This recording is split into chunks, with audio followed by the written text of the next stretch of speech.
Coming to the end of what has been a magnificent Oaks Day 1996, third day of the carnival at Flemington, and we've got one to go, the Red Rooster Country Cup. The suppliers seem to be holding out, the hats have held out, and the partying, well, it's been going on all day, but it certainly begins in earnest after the last at the Champagne Bar here at Flemington and in the members car park and the nursery car park, and they'll be going long into the night. And that's what this carnival is all about, to have fun. And 67,000 people have been having fun today. Amongst them, Tim Gossage in the betting ring. Tim, wide open betting race this one. Hasn't been that much fun. Please speak for yourself. It's been number 17 expensive for me anyway. But at least Mahogany took a lot of money out of the ring late too. A lot of sentimental money on that. Shannoke is the standout favourite, but still a good each way odds. Only 3 runners under double figures. They are Shannoke, Rebel Action and also Astrodane. Down the bottom, number 20, Mecca Dance. A bit of money and a bit of tip around. The coat pullers are tugging. It's all too late. All right, well, I'll have to reach up to tug yours, Tim. Well done today. Tim Gossage in the betting ring. And Tim, of course, will be with us on Saturday for Chrysler Stakes Day, and that is also going to be another big day of racing. And the rest of the team will also be with us, so don't forget to join us from 11 o'clock on Saturday morning, Eastern Daylight Saving Time, for our coverage of the last day of the carnival with the Chrysler Stakes, the big mile race, the 1,600-metre event as the principal attraction. And of course the big sporting action continues on Network 10 next week at New South Wales Golf Club for the MasterCard Australian PGA Championship. It is without question one of the great golf courses in Australia. Some of the pictures that you will see next week, spectacular. That 6th hole, the par 3, is one of the great holes in Australian golf, and I'll look forward to joining you there with Tim Webster and our commentary team for all 4 days of the Australian PGA. And let's hope that we get weather something like this, because it will be something right out of the box, and we've got a very good field. So top sporting action here on Network 10. And Dan, I'm sure you'll be watching the golf next week in between your racing commitments. Most certainly I will be. There is no doubt about that. I look forward to that indeed, Pete. Particularly listening to you. You've done a great job. Been a terrific week, and it's not over yet. But it's certainly a fun day today. Not quite the pressure of Melbourne Cup Day, is it, Gary? Oh, no, but it's been a great day, and look, everyone out here in front of us, they've had a great time. It's been a great crowd. They seem to have really enjoyed themselves. And I'd like to know what the crowd is actually. They haven't given it, Pete, have they? But this last race, number 2, Shannoke, it certainly looked very fit to me going to the barrier. Going to take a power of beating it. And number 20, Mega Dance, I thought that looked very well. But it's a wide open race, except I think 2, like, the money's come for it, and it does look the goods. I hope it delivers them.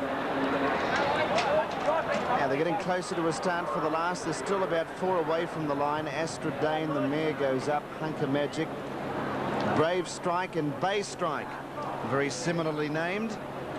Bay Strike number 3. Dan, was it difficult calling that grey race? I noticed, you know, all those greys, and the when the second horse poked through, at least it was a bit black. That's right, it broke up the monotony of grey. It was a hard race to call, I must admit. Now they're just about ready for the last event on Oaks Day. Well or a man, sir. Shannoke, the favourite in a pretty open affair. Right. Red Rooster Country Cup. And they're locked away. Light on racing now in the last event. Jet Express jumped away a little bit tardily. Rob's Reason out the back early, so too expensive, and also Bay Strike and Sovereign Lear of the Grey is towards the rear. Brave Strike is going to lead at the 1400. He was able to scoot across in front from Hunker Magic going up on its outside, and then Croatian Success, Dancing Bow, Go Rami, and then Astrodane. Shannoke 3 wide, getting to about 8th, and then came Mecca Dance on the inside of Shystad. Jet Express has caught around them now, just a little bit wide, and Phantom Eagle's out 4 deep and improving its position from Parketry, and then Rob's Reason, lucky enough, Rebel Action, followed by Bay Strike back to 3rd last, Expensive next to last, and Sovereign Lear 2 lengths away at the tail. About 850 to go. Brave Strike in front, a half a length to Hunker Magic, a length and a half away 3rd was Dancing Bow.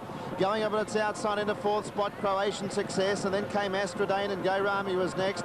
Shannoke just behind those 3 wide. Phantom Eagle having to come 4 wide. Parketry will be even deeper.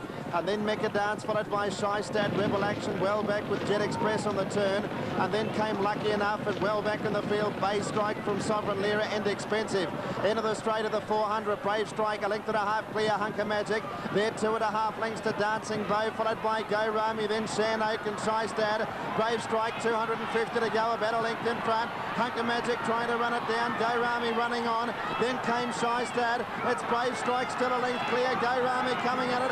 Shystad getting through nearer the rail. Brave Strike a half clear. Go Rami coming in it now. Go Rami going to Brave Strike. Got up. I think it got up on the last bound. Go Rami from Brave Strike, third of all of them. Sovereign Lira, Expensive, both of which flew home, and Shystad closer to the rails. Then came Hunker Magic, Mecca Dance, Lucky Enough, Rob's Reason. Astrodane next from Rebel Action, Croatian Success, and then Bay Strike. Further back in the field to Shan Oak. It didn't deliver from Phantom Eagle, Parketry, both of which were always wide. Dancing Bow and Jet Express back at the tail. Well, I reckon Go Rami got up right on the line, Dan. I'm pretty sure horse held him all the way up the straight, but I'm sure he just put his head out right on the line. Photo finish called for, and it's only going to be above the head, you would expect. Brave Strike gave such a tremendous display in front.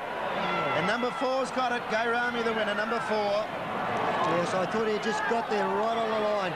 Great ride by Rod Griffiths. He gave everything. I got very tight here in the straight. There's a little bit of interference here, and you know, that we might just have a little bit of a protest to some of these horses here have run close, but you know, it's going to be a tight one, but I think you might hear a little bit more of this finish. 4, 11 and Shystad third on the inside. A couple of eye-catching runs were Sovereign Lira and also Expensive. Both ran home very hard, wide out on the track in the latter stages. Yes, there was a little bit of trouble. I think one of the ones that was in a little bit of strife was, where is it now? Shystad. I thought that got in a bit of trouble. There's the tightness here. You can see on the inside there. Even Hunker Magic too. Hunker Magic, and it's been the winner that's actually caused this, so it wouldn't surprise me if there is a protest. So if you've backed the second horse, just hang on to your tickets.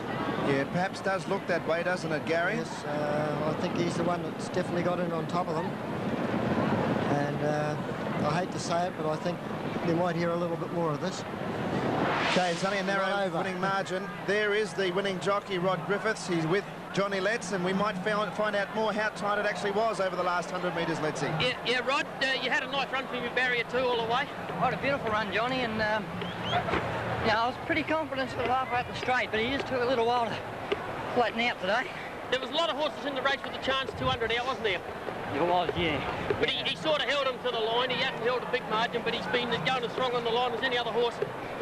Well, you know, Robbie sent him for this race, and I've got to give the bloke credit. Like, for him to train, he's only been trained a couple of years. To train a double on Oaks Day is fantastic. So. Well, trained any winner over the Melbourne Cup Carnival, great effort, isn't it?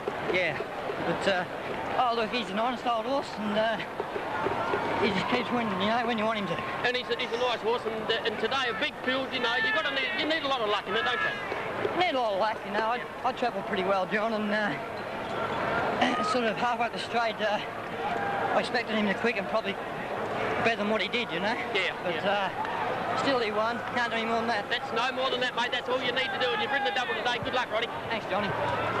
John Letts there. They're the approximate dividends. Go Rami, $11.50 and $3.60. Brave Strike, $10.50. And Shystad, $6.30. So there's going to be some big dividends involved on race number 8. We will be going off air shortly, but we will be able to bring you the dividends throughout 10 News, which starts at 5 o'clock. Across the line, 4, 11, 13. Fourth home, number 10, which was Sovereign Lira. It was last on the turn.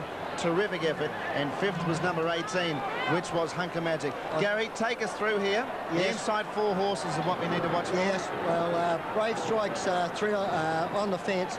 You've got Shystad outside. If you see him getting squeezed up, you've got Sovereign Lira in there. The one on the outside is the winner. But there was definitely a bit of interference there, and the winner is actually shifted in. But when the interference actually happened, I'm just not sure if Brave Strike might have just shifted out a little bit. But I'm a bit worried about this. I think you might hear a bit more. Here it is coming up again. Now watch the leader. He's on the fence. And those two between, they definitely run out of room here. And whether the Go Rami shifted in, if he has, I think there might be a minor protest. And the winning margin's probably about a half ahead, I would suggest to you. And I can't get over Sovereign Lyra's run. That was an enormous now performance. Here's a great shot from the on top here. Now, 4 out from the rail is Go Rami. That Shystad there. Now, Go Rami, to me, has definitely got in on top of these two. Hunker Magic's got squeezed out of it there in the middle of that trio. Yeah. Well, he looks as if he has from that angle anyway. Yeah. Yeah, the jockey looks like he's unbalanced because of perhaps being brushed by one of the two horses. One come out, I think, the others come in. Didn't help Hunker Magic's court, but he was weakening, I think. He was weakening, but still, it's, you know, the rules are there. Well, a thrilling way to end the day, Tim Webster, and it mightn't necessarily end there, but if it doesn't, we certainly will be able to bring people up to date with further information throughout the news bulletin. Okay, thank you, Danny. We might just hold that shot for a minute. We're sort of half expecting to hear a siren. Jenny and Peter are with me. What do you think? What's your initial thoughts? Well, there was definite interference there, Tim, no doubt about that. I think it was probably fifth against third and first that, you know, you saw the interference taking place. But we'll just see whether or not the jockeys do decide to make a protest. This is going to be interesting. David Taggart, yeah, he's going to throw one in as well. Or maybe he's asking just to look at the video. No, he's thrown in a protest. So I would suggest also, as Jen said, Tim, that the fifth horse, which was Hunker Magic, Brett Preble, I think will also throw a protest in as well. So the result's going to drag on for quite a while. Quite some time. There's the siren now. We won't get it, of course. Keep watching your news bulletins. They might have it right around the country in 10 news as Darren Beedman jumps on the scale for the final time today. And we might come back in here because that'll go on for some time, as PD said. Yeah, let's see if Brett Preble throws one in as well. Long neck. Thank you.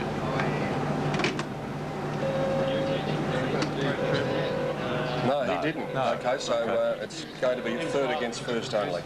All right, we've only got a little bit of time left before we go to all those newses that I was just talking about. The Oaks, a turn up, but in some ways good to see sometimes, isn't it? Oh, it is, and it was a very good effort in good time too by my brother. I think Glenn Boss really did ride the ride of his life, really. Yeah. It was a fantastic effort to get her up and score. He had to use all the vigour that he possibly had, and he did it. A great finish. It was a great finish, and there was another great finish today too, when those two Freedman horses fought out the Network 10 Linlithgow Stakes, and Mahogany just held off Poetic King. Both of them great tries, and you saw the emotion after the win too, as Greg Hall came back with both hands raised, and Lee Freedman shedding a tear. That win, as he said to me, meant an awful lot to him. Is that the first time you've seen Lee shed a tear on the racetrack?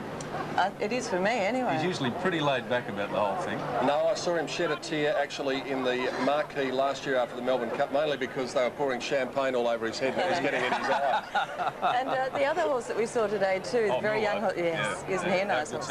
Yeah, I think we'll be talking about him in 12 months' time at this very meeting. Yeah.